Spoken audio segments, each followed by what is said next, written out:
LDA का गुलबर्ग में tough tiles, footpath और वॉकवेज बहाली का मंसूबा है। एलडीए का सस्टेनेबल डेवलपमेंट प्रोजेक्ट 3 अरब से 8 अरब पर पहुंच चुका है। एलडीए ने गुज़िश्ता रोज अथॉरिटी से मजीद स्कोप की भी मंजूरी कराई। सस्टेनेबल लिविंग प्रोजेक्ट में इंटरनल रोड्स के साथ 15 मेन सड़कें भी शामिल हैं।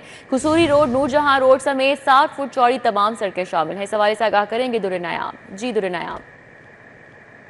जी बिल्कुल, एलडीए का जो प्रोजेक्ट है सस्टेनेबल डेवलपमेंट का, जिसमें सबसे पहले गुलबर्ग को चुना गया था, ये मंसूबा तो बहुत ही एक कम बजट से स्टार्ट किया गया था और उसमें गुलबर्ग का सिर्फ ब्लॉक B1, C1 और एक और ब्लॉक था जिसको उन्होंने एक मॉडल ब्लॉक बनाना था और उसकी तमाम तर सड़कों की रिहेबिलिटेशन, वहाँ पे टफ टाइल लगा के फुटपाथ और नीचे ड्रेनेज सिस्टम समेत उसकी सारी चीज़ों को इन्होंने ना सिर्फ बहाल करना था बल्कि अगर नए सिरे से बनाना पड़ता वो भी बनाना था। अब टफ टाइल्स लगाई गई वहाँ पे और बड़े अच्छे तरीके से इसको काम भी किया गया, लेकिन ये मंसूबा 1 अरब से 3 अरब तक पहुँच गया।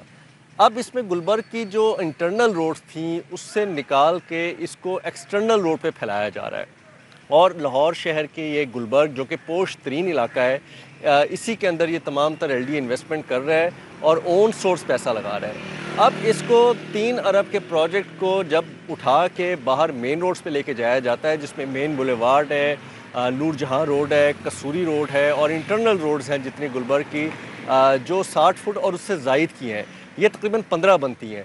तो इस प्रोजेक्ट का दायरा कार बढ़ाने से, 15 बड़ी रोड को शामिल करने से, जो 60 फुट जायज़ चौड़ाई वाली है, इसका अब जो एस्टिमेशन है वो तकरीबन 8 अरब को पहुंच चुकी है और इस 5 अरब में अंडरपासेस, फ्लाईओवर जैसे मंसूबे भी बनाए जा सकते थे, जिसको अब एलडीए गुलबर्ग की सस्टेनेबल डेवलपमेंट पे लगा रहा है और ये मंसूबा गवर्निंग बॉडी ने इसका दायरा कार बढ़ाने की मंजूरी दी है, जो सिर्फ गुलबर्ग के अंदर ही होगा।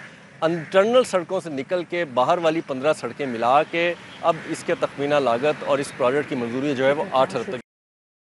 ऐसा दुर्रे नायाब थे, अपडेट कर रहे थे। बहुत शुक्रिया।